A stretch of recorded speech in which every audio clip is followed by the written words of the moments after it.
પાડી અને વશિષ્ઠજીએ મહારાજ દશરથને, અયોધ્યાના નગરવાસીઓને પ્રભુનો એક મહામંત્ર આપ્યો છે. આ ભગવાનનું નામ એ ખાલી નામ નથી, માયા ભરેલા ભવસાગરને તરવાનું નાવ છે. અક્ષર બે જ છે, રામ. પણ જેના હૃદયમાં વસી જાય ને એને ભવો ભવનો આરામ કરાવી દે ને એવું આ દિવ્ય નામ છે.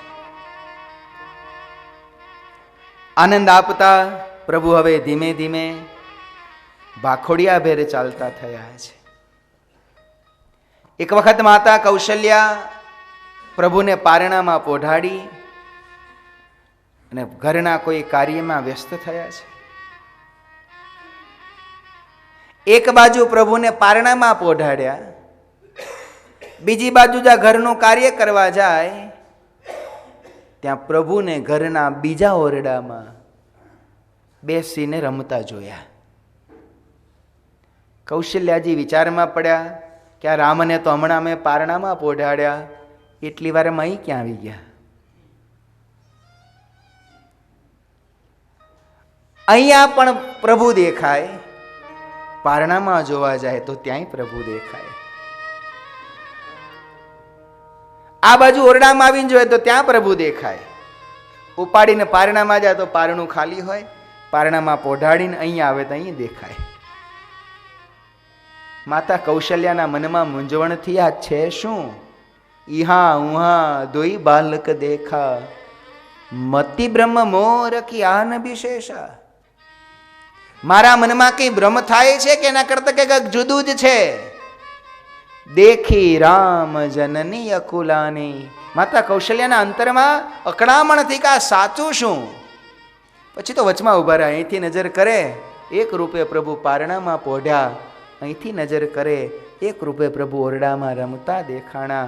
આમ જ્યાં માતાના અંતરમાં વ્યાકુળતા થઈ, વ્યાકુળતા થતા અંતરમાં પૂર્વેનું જ્ઞાન જરાક જ્યાં યાદ આવવા માંડ્યું કે મને પ્રભુએ વરદાન આપ્યું હતું કે હું તમારે ત્યાં પુત્ર રૂપે પ્રગટ થઈશ, ક્યાંક આ પ્રભુ જ નહીં હોય ને. આમ જ્યાં અંતરમાં જ્ઞાનનો ઉદય થવા માંડ્યો ત્યાં તો પ્રભુ એક રૂપ સંકેલી લીધું. માતા સામે મોહક સ્મિત કરી હસવા માંડ્યા. પોતાના પુત્રનું સ્મિત જોઈ માતા કૌશલ્યાના હૃદયમાં રહેલું જાગેલું થોડુંક જ્ઞાન એ પણ જાણે વિરામ પામી ગયું.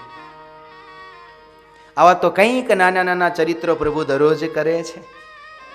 હવે ચારે રાજકુમારો થોડા મોટા થયા એટલે આંગણામાં રમે છે,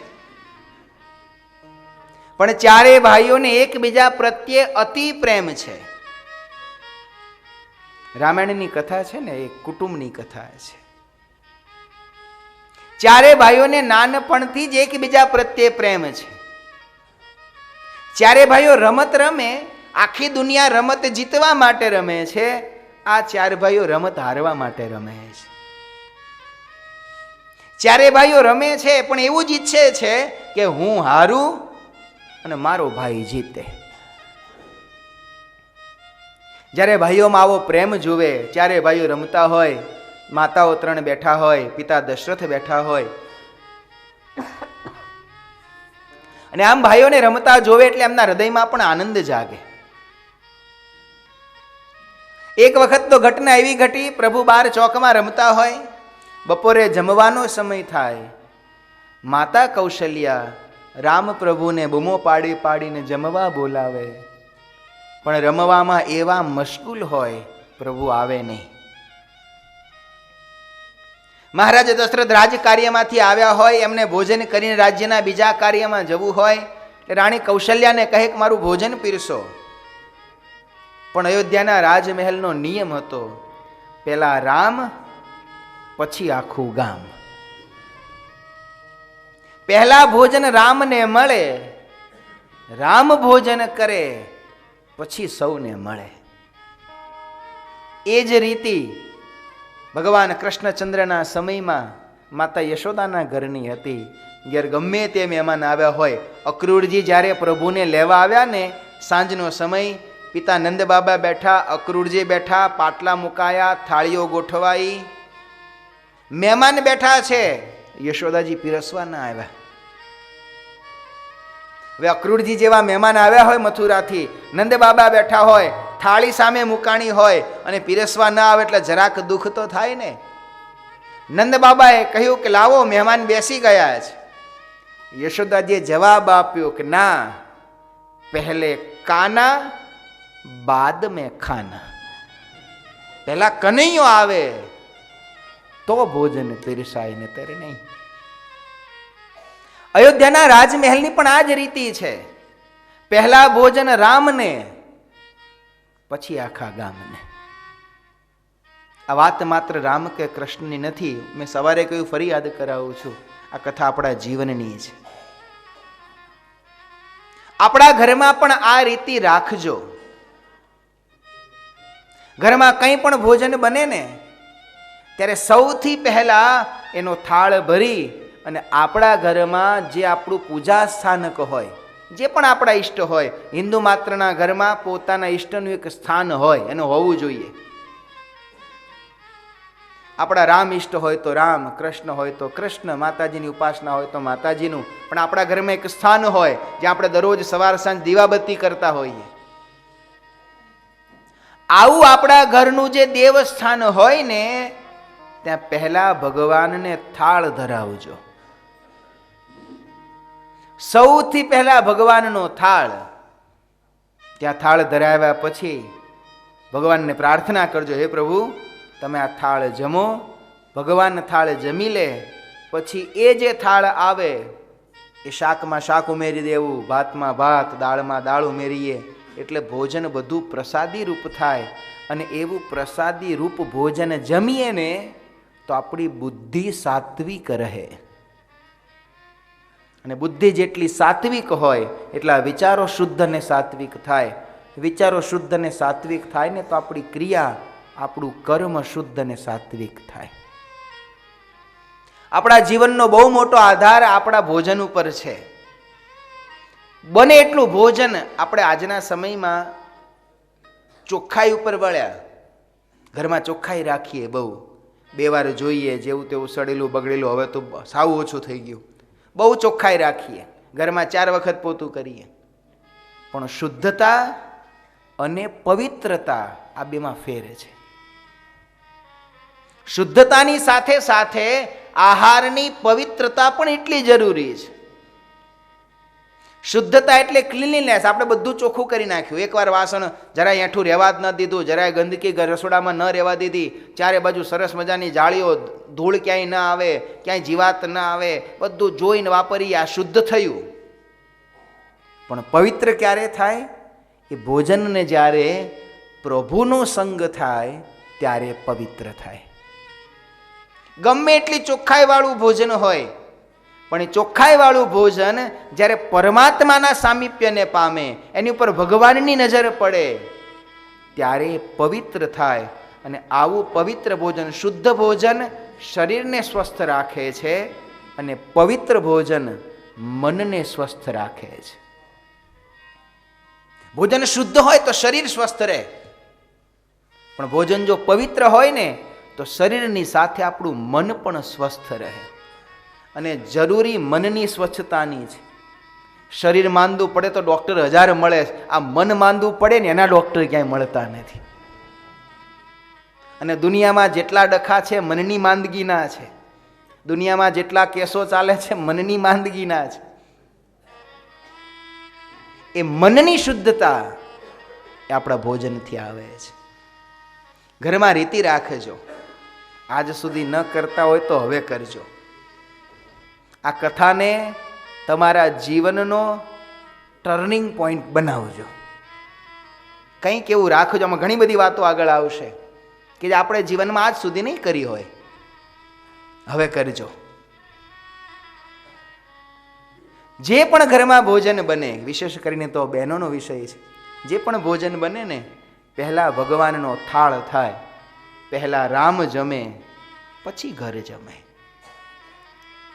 આવું પ્રસાદી રૂપ ભોજનની રીતિ જો ઘરમાં વ્યાપે ને તો ઘરના વિચારો પવિત્ર થાય. સ્વામિનારાયણ ભગવાનના સમયની એક નાનકડી કથા છે. પ્રાંતિજ નામનું ગામ હતું. આ પ્રાંતિજમાં નવલબાઈ કરી અને એક ભગવાનના બેન ભક્ત રહેતા. એમને પિયરમાં સત્સંગ બહુ સારો, પણ પ્રાંતિ જ એમનું સાસરું થાય. સાસરે આવ્યા પછી એમના પતિનો સ્વભાવ જરાક કઠોર, એટલે પોતાના પત્ની આમ કંઠી પહેરે, માળા ફેરવે, ધૂન કીર્તન કરે, સ્વામિનારાયણ સ્વામિનારાયણ ભજન કરે, આ એમના પતિને ગમે નહીં. વળી એમના મિત્રો પણ બધા આવ્યા એટલે મેણા માર્યા કરે, લો તારે તો ઘેર તો ભગતડી આવી, સહન ન થાય. એટલે પછી એ પોતાના પત્નીને ભક્તિના માર્ગમાં રોકે. કંઠી કાઢી લીધી, માળા તોડી નાખી, ભગવાનની મૂર્તિઓ હતી એ લઈ લીધી, કહી દીધું તારો પતિ પરમેશ્વર હું, તારે મારું ભજન કરેમાં બધું આવી ગયું. નવલબાઈને મનમાં દુઃખ બહુ થાય, પણ હવે સમય આખો જુદો હતો, ઉપાય નહોતો કોઈ. મનોમન પ્રભુનું ભજન કર્યા કરે. થોડો સમય આમ વીત્યો ત્યારે ઘટના એવી ઘટી કે ભગવાન સ્વામિનારાયણ પોતે પ્રાંતિ જ પધાર્યા, અને ગામમાં જ ભગવાન આવે. આખું ગામ પ્રભુના દર્શન કરવા જાય. નવલબાઈના મનમાં પણ થયું કે પ્રભુ મારા આંગણે આવ્યા છે, આ મારા પતિ તો કોઈ દિવસ મને ગરડા કે અમદાવાદ કે વડતાલ જવા દે એમ છે નહીં, પણ પ્રભુ સામે પગલે આજ મારા ગામમાં આવ્યા છે, તો મારે પ્રભુના દર્શન કરવા જવું. એક દિવસ રાતના સમયે પોતાના પતિની વિનંતી કરી, પતિદેવ તમે ના પાડી, તમે કંઠી કાઢી નાખી, ના પાડી મેં તમે માળા મારી તોડી નાખી, ભગવાનની મૂર્તિઓ તમે લઈ લીધી, મેં કંઈ ન કહ્યું, પણ એ પ્રભુ સાક્ષાત પધાર્યા છે, ચાલો આપણે દર્શન કરવા જઈએ. પતિએ ના પાડી કે એવું બધું મને ના આવડે. અરે દર્શન કરવામાં શું આવડવાનું, જવાનું, હાથ જોડવાના, ફાવે તો બેસજો. એ મને ના આવડે, મને ન ફાવે. વિનંતી કરી, પતિ માન્યા નહીં. પછી પોતે રજા માંગી, તમને ન ફાવે તો હું દર્શન કરી આવું. એના પતિ કે ના, એમાં પણ હા ન પાડી. નવલબાઈએ બહુ વિનંતી કરી, બહુ પ્રાર્થના કરી, તમારી બધી વાત માનું, એકવાર મને ભગવાનના દર્શન કરવા જવા દો. સામે પતિને પણ સ્વભાવની આટી પડી, હા ન પાડી. આમ કરતા 4-5 દિવસ વીત્યા. નવલબાઈને લાગ્યું કે મારા પતિ મને ભગવાનના દર્શન કરવા જવા નહીં દે, કરું શું? અંતરમાં પ્રભુના દર્શનની તલપ બહુ છે, તાલાવેલી બહુ છે. એટલે નક્કી કર્યું કે મારા પતિને ખબર ન પડે ને એમ દર્શન કરી આવું. એ સવારે ખેતરે જાય, હું સવારમાં જઈશ, બપોરે આવે ત્યાં તો દર્શન કરીને 10 મિનિટમાં પાછી. આવો નિર્ધાર કર્યો. મનમાં બીક પણ લાગી કે મારા પતિને જાણ થશે તો બહુ તો શું કરશે, થોડો ઠપકો આપશે. એ જમાનો તો ધોલ ધપાટનો હતો, કદાચ 1-2 માર મારશે, પણ કઈ વાંધો નહીં, ભગવાનના દર્શન તો થશે ને. આવો મનમાં નિર્ધાર કરી પરિણામ જે આવે ભોગવવાની પણ મનમાં તૈયારી સાથે સવારમાં એમના પતિ જ્યાં ખેતરે જવા નીકળ્યા, નવલબાઈ પણ પાછળ નીકળ્યા. પણ ભગવાનને શું કસોટી કરવી હશે, એમના પતિ ઘેર કંઈક વસ્તુ ભૂલી ગયા, અડધે રસ્તેથી પાછા આવ્યા. હવે નવલબાઈનું ઘરમાંથી નીકળી અને આમ શેરી, જૂના જમાનામાં શેરીઓ હતી, શેરીના નાકે પહોંચવું અને એમના પતિનું સામે આવવું. બેનો ભેટો થઈ ગયો. પૂછ્યું કે નવલ કઈ બાજુ? હવે નવલબાઈ ભગવાનના ભગત હતા, ખોટું ન બોલી શક્યા કે પ્રભુના દર્શન કરવા જાઉં છું. પતિને બહુ ક્રોધ આવ્યો, કોઈ પાર ન રહ્યો. 2-4 ધોલ ધપાટ મારી ઘરના કોરડામાં પૂરી દીધા, બહારથી તાળું મારી દીધું. આખો દિવસ નવલબાઈ ભૂખ્યા તરસ્યા, રાત પડી ભૂખ્યા તરસ્યા, અંદરથી બહુ પ્રાર્થનાઓ કાકલુદી કરે, પતિ કંઈ સાંભળે નહીં. એક રાત અંદર, બીજી રાત, અને જ્યાં બીજી રાતનો સમય, સાંજે સભા પૂરી થઈ, ગ્રામજનો બધા ત્યાંથી નીકળતા હશે, રસ્તા ઉપર વાતો કરતા જાય કે પ્રભુ ગામમાં રોકાયા, કેવો સત્સંગ થયો, કેવા દર્શન થયા, કેવો આનંદ આવ્યો, હવે તો પ્રભુ કાલ સવારે અહીંથી ચાલ્યા જશે. નવલબાઈના મનમાં થયું કરે રે પ્રભુ મારા ગામમાં આવ્યા, કાલ સવારે પ્રભુ જતા રહેશે. રાત્રે બહુ દરવાજો ખખડાવ્યો, ખોલો, મને એકવાર પ્રભુના દર્શન કરવા જવા દો. પતિએ દરવાજો ન ખોલ્યો. આમ કરતા અડધી રાત થઈ. નવલબાઈની ઊંઘ આવતી નથી, પ્રભુના દર્શનની તાલાવેલી છે. અડધી રાતે ખૂબ દરવાજો ખખડાવ્યો, એમના પતિએ ખોલ્યો નહીં. મનમાં પ્રભુના દર્શનની એટલી તીવ્ર તમન્ના જાગી, કરું શું? બીજો કોઈ માર્ગ શોધે છે અને ત્યાં ઘરની બારી જોઈ. નવલબાઈએ ઘરની બારી, એ જમાનામાં તો પેલા લોખંડના સરિયા હોય, આમ જરાક હલબલાવી, કાચી માટીમાં ઘર હતા, બારી નીકળી ગઈ, રસ્તો મળ્યો.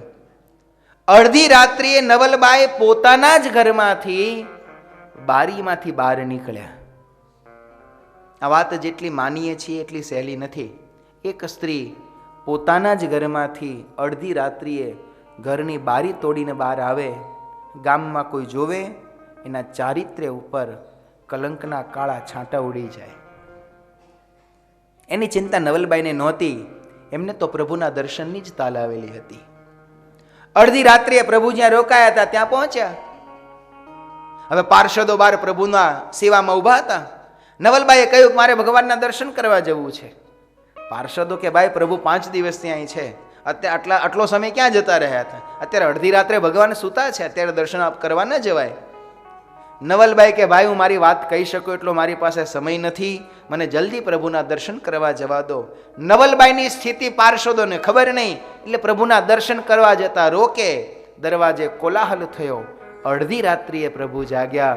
પ્રભુ જાગીને આવ્યા. નવલબાઈએ પ્રભુને જોયા, પગમાં પડ્યા, ખૂબ રડ્યા, પ્રભુના ભાવથી દર્શન કર્યા. ભગવાને કહ્યું કે બેન અત્યારે અડધી રાત્રે? પ્રભુ શું કરું, બીજો કંઈ ઉપાય નહોતો. શું તકલીફ છે? નવલબાઈ રડતા રડતા પોતાની બધી વાત કહી કે પ્રભુ મારા પતિ મને ભજન કરવા દેતા નથી, ભક્તિ કરવા દેતા નથી, માળા ફેરવવા દે નહીં, તમારું નામ લેવાય, હું મનોમન થાય એટલું ભજન કરું છું. તો પછી આવ્યા કેવી રીતે? પ્રભુ ઘરની બારી તોડીને આવી છું. ભગવાન કે આ તો ધર્મનો ભંગ કહેવાય. સ્વામિનારાયણ ભગવાને શિક્ષાપત્રીમાં બહુ સ્પષ્ટ રીતે ના પાડી, કોઈનાય ઘરમાં ચોર માર્ગે કરીને પેસવું નહીં અને નીકળવું નહીં. એટલું નહીં, પોતાના જ ઘરમાં ગુપ્ત માર્ગ હોય ને ત્યાંથી આવાગમન કરવી નહીં.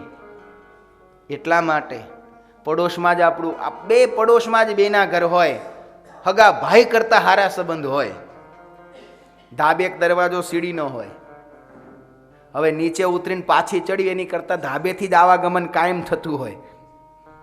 આવા સમયે એક ઘરમાંથી કોઈક વસ્તુ ખોવાઈ જાય, એમાંય કિંમતી હોય, સોનાનું કોઈ ઘરેણું ખોવાય, ક્યાં ગયું ખોવાય એટલે ઘરવાળાએ જ ક્યાંક આડોળું મૂકી દીધું હોય પણ મળે નહીં, બહુ શોધે ન મળે, 50,000 લાખ રૂપિયાનું ઘરેણું ન મળે, ક્યાં ગયું હશે? પછી આ સીડીથી ઘણીવાર બાજુવાળાના છોકરા આપણા છોકરાને મળવા આવે છે. ભલે કોઈ તમને ચોર કે નહીં, પણ તો શંકા તો કરે. પોતાના ઘરમાં કોઈ દિવસ એવા રસ્તે ન જવું, તમારા જ ઘરમાં તમે જતો ને કોઈક ચોર જોવે કે આ બરોબર અહીંથી સીધો રસ્તો છે એટલે રસ્તો આપણે જ બતાડીએ. પ્રભુ કે આ તો ખોટું. પણ પ્રભુ બીજું કાંઈ ઉપાય નહોતો. પ્રભુ કે સારું, ભલે જે ભૂલ થઈએ, પણ હવે પાછા મુખ્ય રસ્તેથી, મુખ્ય દરવાજેથી જજો. અરે પ્રભુ, જવાબ શું આપું? ભગવાન કે જે પ્રભુ સુજાડે જવાબ આપજો, પણ હવે બીજી વાર એ માર્ગનો ઉપયોગ ન કરાય. નવલબાઈ મૂંઝાણા, જવાબ શું આપવો? રડી પડ્યા. ભલે પ્રભુ તમે જેમ કહો એમ કરીશ, પણ પ્રભુ કંઈક કૃપા કરો, કંઈક આશીર્વાદ આપો, મારા પતિ કંઈક મને ભજન ભક્તિ કરવા દે, ન કરે તો કાંઈ વાંધો નહીં, પણ મને કરવા દે એટલી કૃપા કરો. ત્યારે ભગવાને નવલબાઈને એક ઉપાય બતાવ્યો.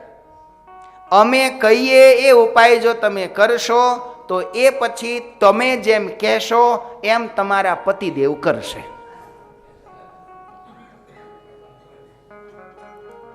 પ્રભુ એવું તો કે હા. પછી ભગવાને નવલબાઈને ઉપાય બતાવ્યો. ઉપાય એવો છે, સચોટ ભગવાને બતાવેલો, કે એ ઉપાય આ બાજુવાળા કરે તો આ બાજુવાળા જેમ કે એમ આ બાજુવાળા કરે.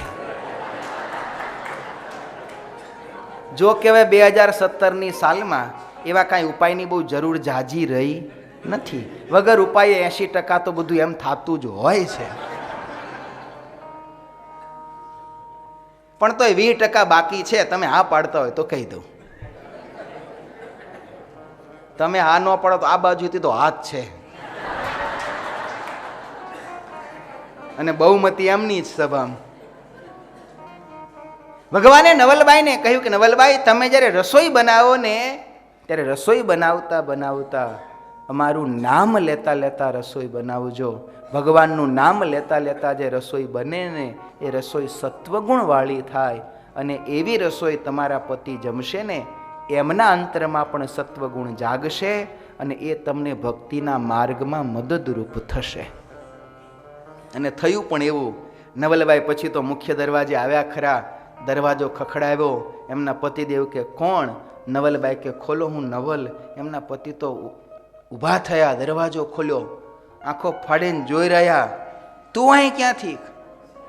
નવલબાઈને ખબર નહોતી જવાબ શું આપવો, પણ બુદ્ધિનો પ્રેરક ભગવાન છે.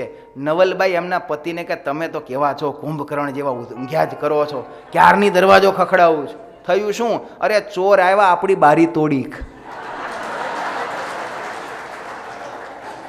આ તો હારું થજો હું અંદર ઓરડામાં હતી, તે ચોર ભાગી ગયા, નહીતર પટારો સાફ કરી નાખત.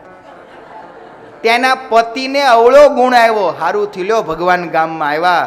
એ ભગવાન આવ્યા એટલા તો કામમાં આવ્યા. મેં તને રૂમમાં પૂરી, તે આપણું ધન બચ્યું. બીજા દિવસથી નવલબાઈ રસોઈ બનાવે, ભગવાનનું નામ લેતા લેતા રસોઈ બનાવે, અને એમાં પરિણામે આવ્યું એના એ જ આવી સાત્વિક અન્ન જમ્યા ને બુદ્ધિ શુદ્ધ થઈ. એને પછી તો એ જ માળા લઈ આવ્યા, એકલો ફેરવજો, એ જ મૂર્તિ લાવ્યા, એકલો પૂજા કરજો. અને આમ કરતાં 1.5 વર્ષ થયું ને. નવલબાઈએ કીધું ગઢપુરમાં સમયો છે, તમારે આવવું છે? તો કે આવું ખરા, પણ હું સમયામાં ક્યાંય કોઈને પગે નહીં લાગુ. નવલબાઈ કે કંઈ વાંધો નહીં, આવો.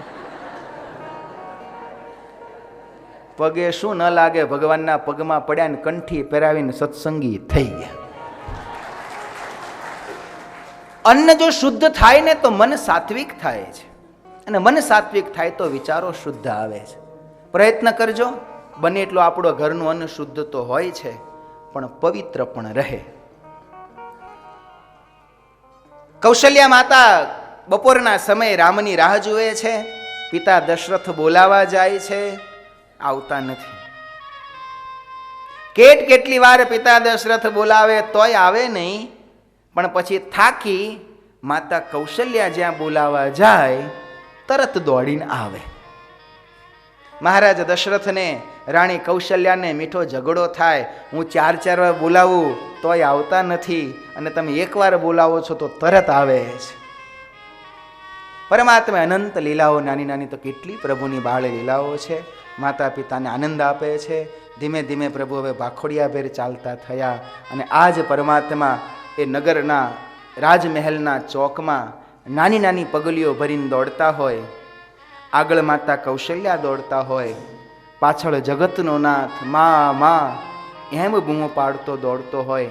કૌશલ્યા પણ પ્રભુની સાથે રમત રમતા સાડીનો છેડો જરાક લંબાવે. પ્રભુ જ્યાં નાની પગલીઓ પરતા સાડીનો છેડો જ્યાં પકડવા જાય, માતા કૌશલ્યા આગળ દોડી જાય. અનંત કોટી બ્રહ્માંડનો અધિપતિ એ પુરુષોત્તમ નારાયણ આજ જ્યારે માતા કૌશલ્યાની પાછળ પાછળ દોડે છે ને, પરમાત્માની આ લીલાનું દર્શન કરી રહેલા કરોડો દેવી દેવતાઓએ આજ કૌશલ્યાને ધન્ય ધન્ય કહ્યું છે કે કૌશલ્યા તમે ધન્ય છો, ત્રિલોકીનો નાથ જેની પાછળ આખું જગત દોડે છે. દુનિયામાં 2 પ્રકારના જીવો છે, યોગી અને ભોગી. યોગી એટલે એ કે જે ભગવાનને મેળવવા દોડે છે. ભોગી એટલે એ જે લક્ષ્મીને મેળવવા દોડે છે. દુનિયામાં માણસો 2 વસ્તુ પાછળ દોડે છે, કાં ભગવાન પાછળ, કાં લક્ષ્મી પાછળ. હવે લક્ષ્મી કોની પાછળ દોડે છે?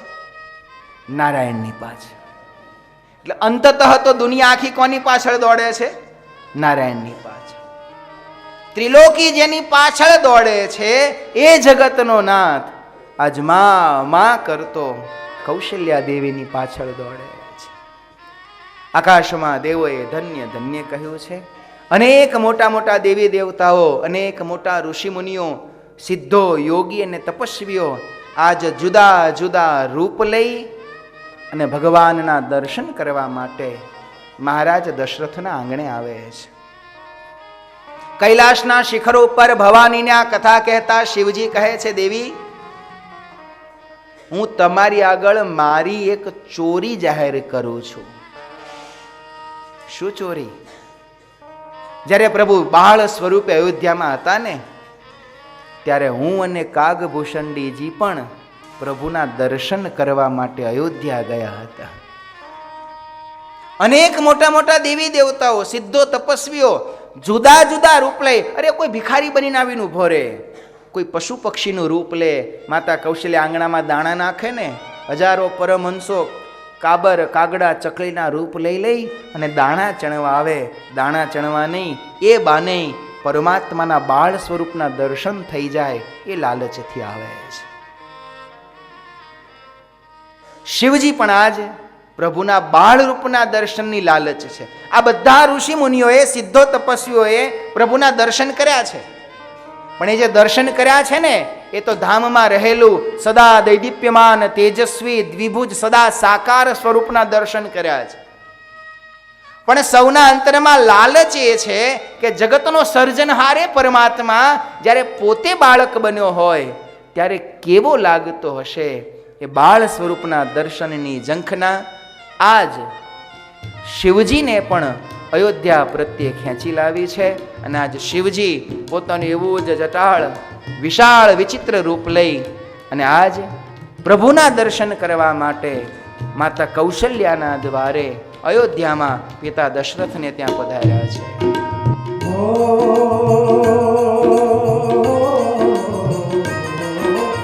અંગ વિભૂતિ ગલે રૂઢમાલા શેષ નાગ લિપટાયો બાકો તિલક ભાલ ચંદ્રમા ઘર ઘર અલખ જગાયો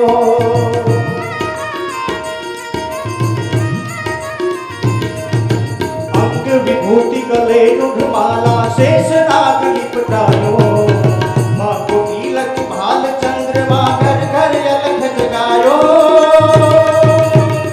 नगर में जोगी आया अजब है तेरी माया कौशल्या के घर आया हो सबसे बड़ा है तेरा नाम भोलेनाथ भोलेनाथ भोलेनाथ भोलेनाथ भोलेनाथ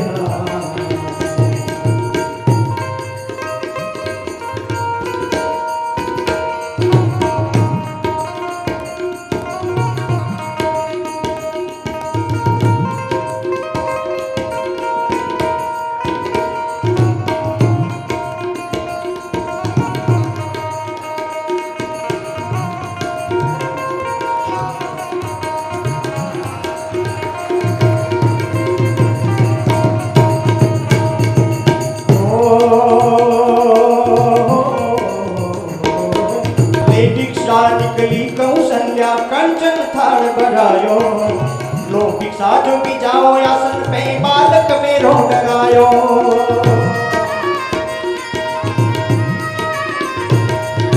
ले भिक्षा निकली कौशल्या कंचन थाल भरायो लो भिक्षा जो भी जाओ आसन पे बालक मेरो डरायो नगर में जोगी आया अजब है तेरी माया कौशल्या के घर आया हो सबसे बड़ा है तेरा नाम भोलेनाथ भोलेनाथ भोलेनाथ भोलेनाथ भोलेनाथ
ना चाहिए तेरी दौलत दुनिया ना ही कंचन माया, अपने लला का दर्श करा दे, मैं दर्शन को आया।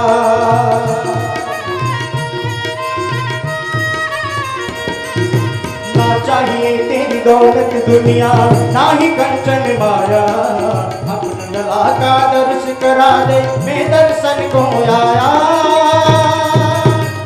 नगर में जोगी आया, अजब है तेरी माया, यशोदा कौशल्या के घर आया हो, सबसे बड़ा है तेरा नाम, तेरा नाम भोलेनाथ, भोलेनाथ, भोलेनाथ, भोलेनाथ, भोलेनाथ, भोलेनाथ। સ્વયં કૈલાસથી ભોળાનાથ પરમાત્માના દર્શન કરવા આવ્યા છે. પ્રભુએ પ્રથમ થોડી લીલા કરી અમને દર્શન આપ્યા નથી, પણ પછી દર્શનમાં અતિ પ્રીતિવાળા જાણી પ્રભુના દર્શન કરી શિવજી કૈલાસ પાછા આવ્યા છે. કાગભૂષણજીજી તો અયોધ્યામાં થોડો સમય રોકાયા પણ છે એવું માનસ કહે છે. દિવસે દિવસે પ્રભુ મોટા થતા ગયા, હવે ચાલતા શીખ્યા, દોડતા શીખ્યા. ભરદ્વાજ મુનિને પરમાત્માના મંગલ ચરિત્રોની કથા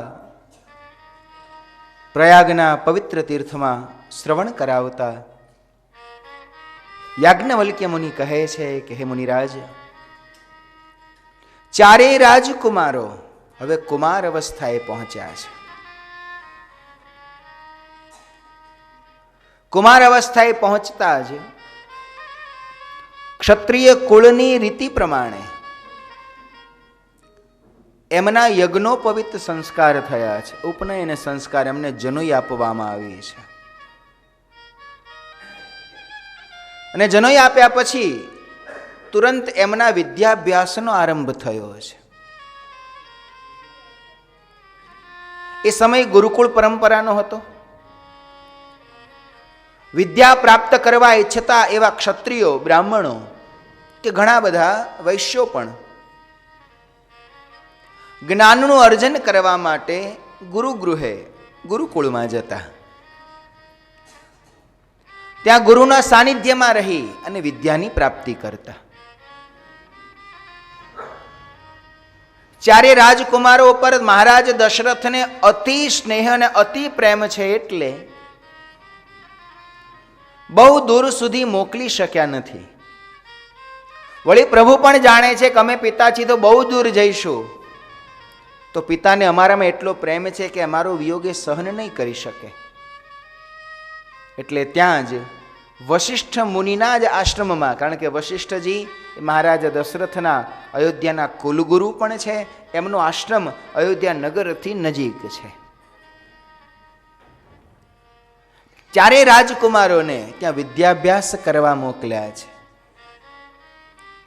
ગુરુગૃહ ગયે પઢન રઘુરાઈ, અલ્પકાલ વિદ્યા સબ આઈ.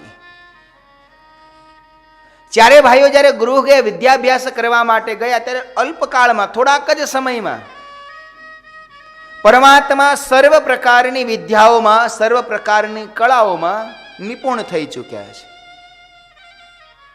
વશિષ્ઠ મુનિ પણ જાણે છે કે આ તો સાક્ષાત પરમાત્મા છે, જગતમાં મનુષ્ય અવતાર ધારણ કર્યો છે, એટલે મને ગુરુ બનાવીને મારી પાસેથી વિદ્યાભ્યાસ કરે છે, નહીતર તો આ સાક્ષાત જ્ઞાનનું મૂર્તિમંત સ્વરૂપ છે. વશિષ્ઠ મુનિ પાસે રહીને ચારે રાજકુમારો શસ્ત્ર અને શાસ્ત્ર આ બંને પ્રકારની વિદ્યાઓ ભણ્યા છે. આપણી સનાતન જે વિદ્યાની સંસ્કૃતિ એ શસ્ત્ર અને શાસ્ત્રની હતી. કોઈ પણ ક્ષત્રિય જ્યારે ગુરુ પાસે ભણવા જાય ત્યારે સૌથી પહેલા એને શાસ્ત્રનું જ્ઞાન આપવામાં આવતું, અને શાસ્ત્રનું જ્ઞાન થઈ જાય પછી જ એને શસ્ત્રનું જ્ઞાન આપવામાં આવતું. આ કોન્સેપ્ટ, આ વિચારધારા બહુ મહત્વની હતી.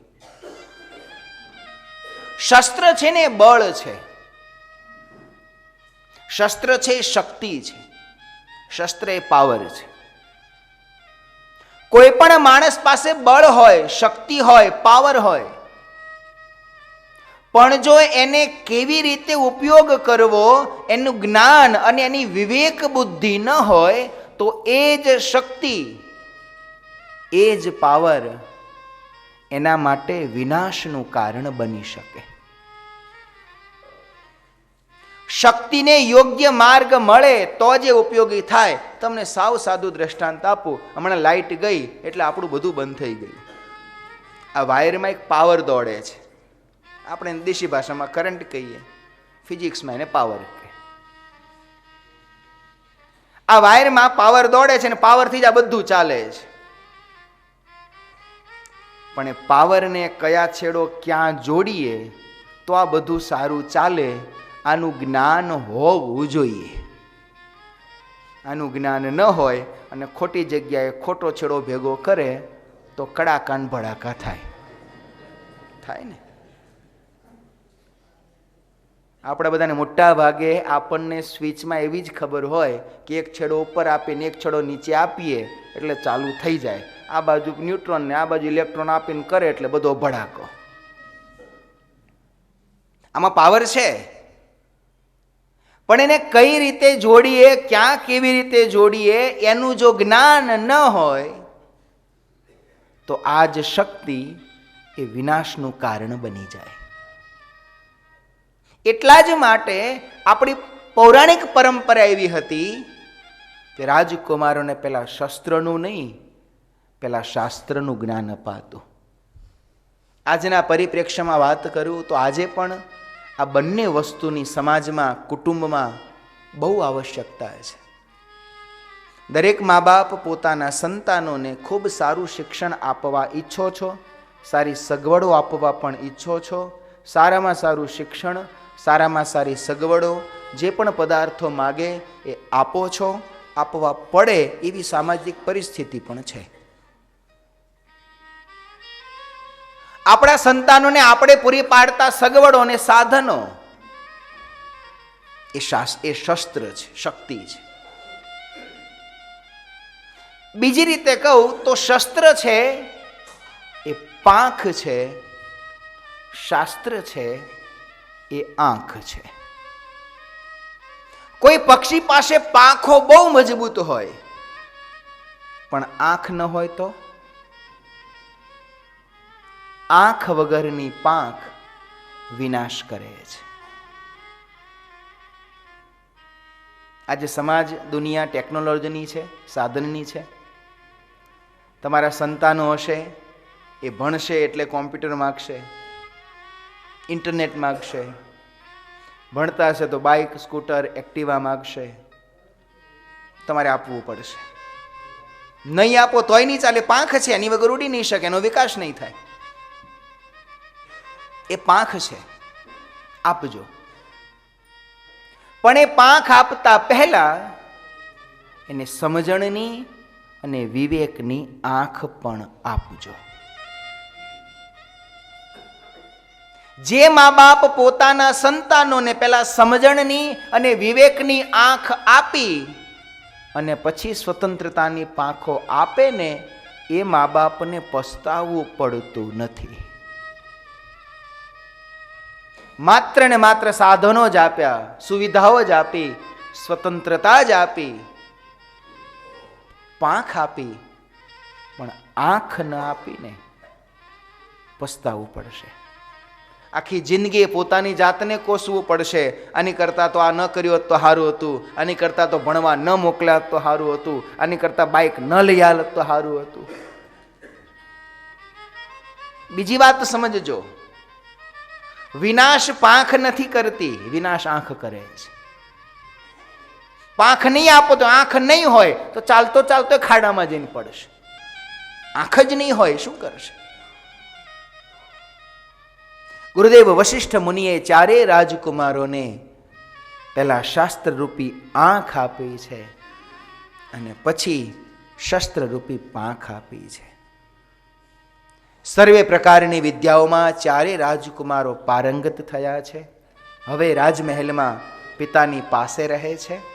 પોતાની ઉંમર અને પોતાની આવડત પ્રમાણે પિતાને રાજ્ય કાર્યમાં ચારેય ભાઈઓ દરરોજ મદદ કરે છે. પણ ભાઈઓનો ક્રમ બહુ અદ્ભુત છે. રોજ સવારે ચારે ભાઈઓ સૂર્યોદય પહેલા જાગે છે. આ વાત કરું ને તમને કડવી નહીં લાગે ને?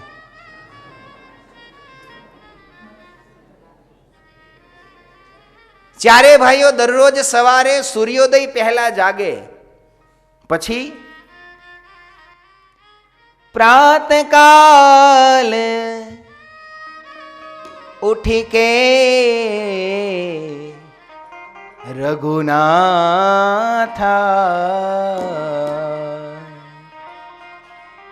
માતુ પિતા ગુરુના વહી માથા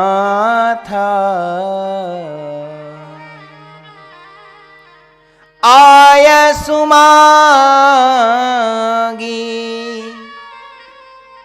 કરહી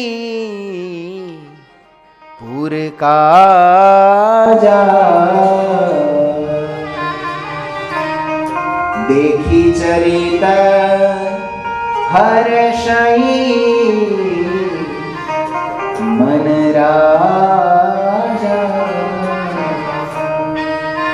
જગતનો નાથ સવારમાં વહેલા જાગે, સ્નાનાદિક ક્રિયાઓથી પરવારી રાજકુળમાં એક પોતાના ઈષ્ટ એવા ભગવાન સૂર્યનારાયણનું પૂજા સ્થાન હતું. ત્યાં જઈને પહેલા વંદન કરે અને પછી દરરોજ સવારે પોતાના માતા, પિતા અને ગુરુ ત્રણેયને પગે લાગે.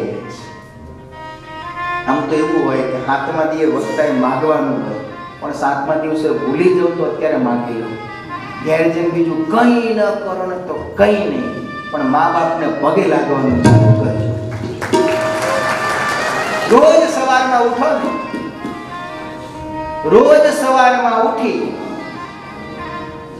ભાવથી માતા પિતાને પગે લાગજો.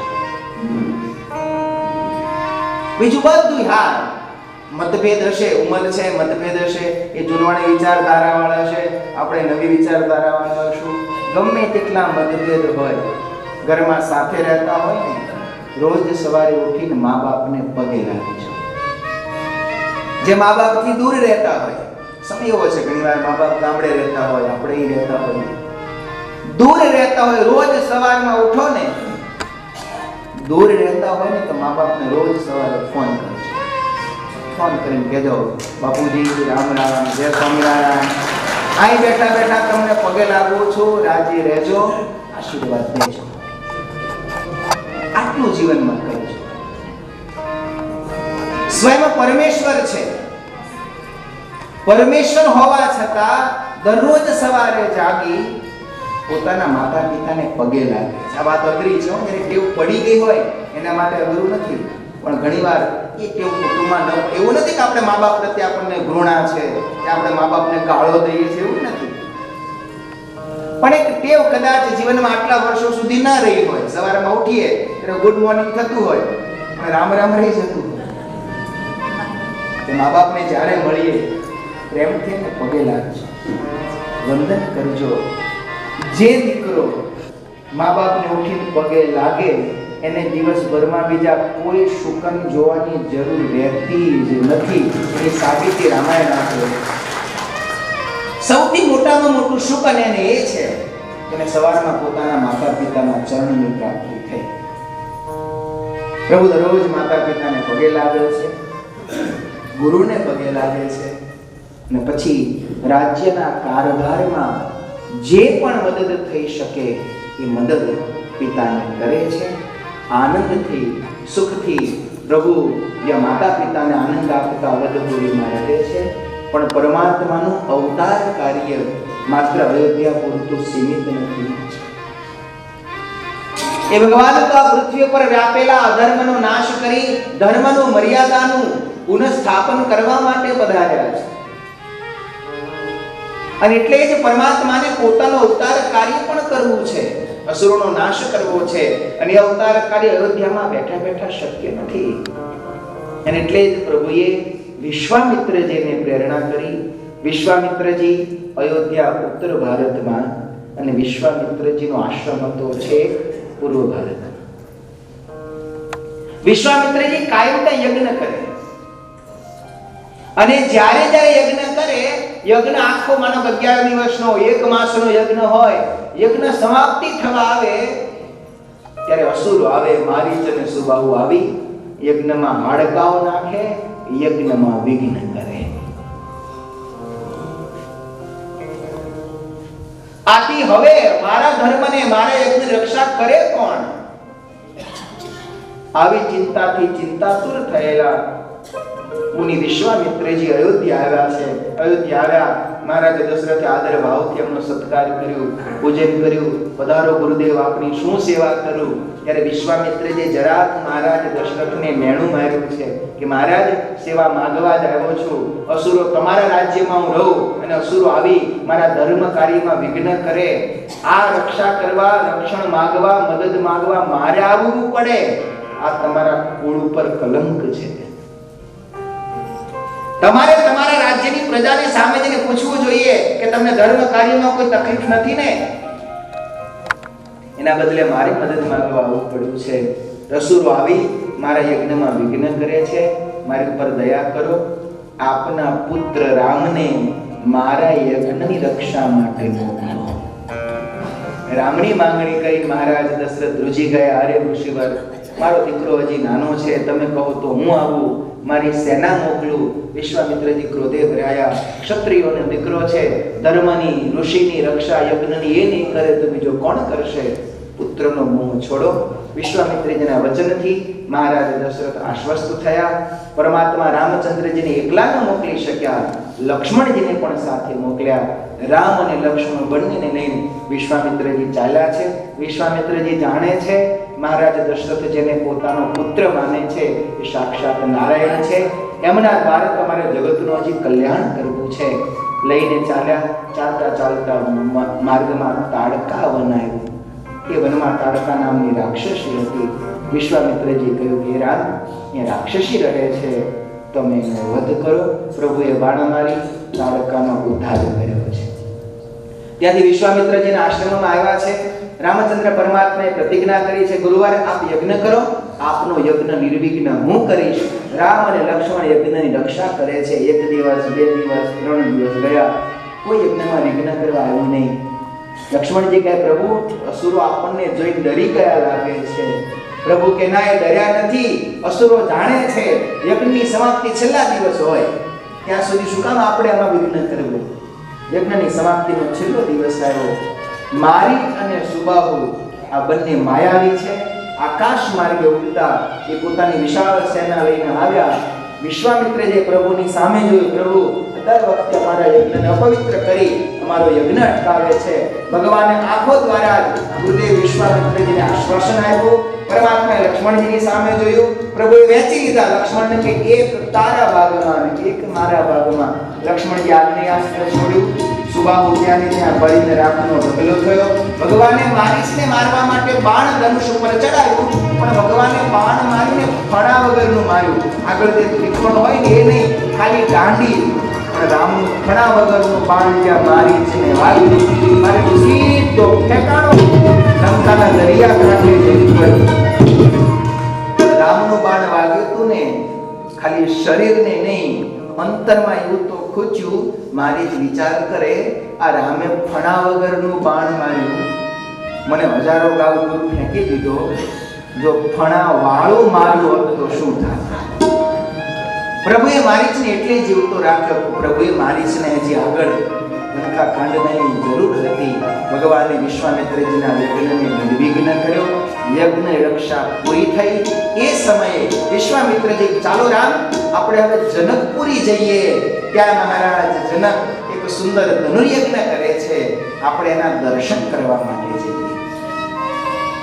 જ્યારે દશરથ રાજાએ રામચંદ્ર પરમાત્માને વિશ્વામિત્રજીની સાથે મોકલ્યા ત્યારે 2 વાત કહી હતી કે રામ, તમે ઋષિના યજ્ઞનું રક્ષણ કરો છો, એ કાર્ય પૂરું છે. બીજી આજ્ઞા કરી કે રામ, આજથી તમારા માતા અને પિતા બંને વિશ્વામિત્ર છે. એ જેમ કહે એમ તમે કરજો. રામાયણમાં બહુ નાની નાની વાતો છે, પણ આજના સમયમાં બહુ ઉપયોગી છે. માત્ર રામના વિશ્વામિત્રજીને કહ્યું કે તમે રામને સાચવજો, અને રામને કહ્યું કે તમે વિશ્વામિત્રજી જેમ કહે એમ કરજો. વિશ્વામિત્રજી આજથી આ રામ મારા નહીં, તમારા પુત્ર છે, એનું જે રીતે હિત થાય એવું તમે કરજો. આજ સમાજ જરાક બદલાયો છે. આપણે ક્યારેક આપણા દીકરાઓને વિશેષ કરીને જે માતા પિતા વિદેશ રહે છે અને જેના સંતાનો અહીં રહે છે, વિદેશ રહેલા મા બાપ પોતાના સગા સંબંધીને પોતાના સંતાનની જવાબદારી સોંપે છે. પછી એમના મામા હોય કે કાકા હોય એને સોંપે, અમે ત્યાં છીએ, તમે અમારા છોકરાને સાચવજો, એને સારું ભણાવજો, ભલે થાય એટલા રૂપિયા ખર્ચજો, પણ એને સાચવજો. જવાબદારી આપે છે, પણ સત્તા નથી આપતા. જવાબદારી આપે, પેલો આ છોકરાને ભણાવજો, અમે મહિને લાખ રૂપિયા મોકલશું, એટલે એને ભણાવવાના ખરા, પણ જો જરા એ ખોટે રસ્તે જાય તો તમે એને આંખ કાઢી અને પાછો વાળી શકો એટલી સત્તા તમારી પાસે નથી. જો તમે જરાક એને રોકો ટોકો તો તરત કકડાટ. એ અમેરિકા ફોન કરે, કાકા તો મને આમ કહેતા હતા, કાકાએ મારું આમ લઈ લીધું, આમ થયું. કાકા ના હાથ એટલે મામાના પક્ષ પર ત્યાં જ હોય, મૂકો મામાને ત્યાં. અમે તો કહેતા હતા તમારા ભાઈ મને અમારો ભાઈ હાચવશે, બરકોડો તો મામાને ત્યાં જ. આપણે જવાબદારી આપીએ છીએ, પણ વિશ્વાસપૂર્વક સત્તા નથી આપતા. જ્યારે તમારા સંતાનોની જવાબદારી કોઈને આપો ને, તો પૂરો વિશ્વાસ રાખી જવાબદારીની સાથે એના નિર્ણયની સત્તા પણ આપજો.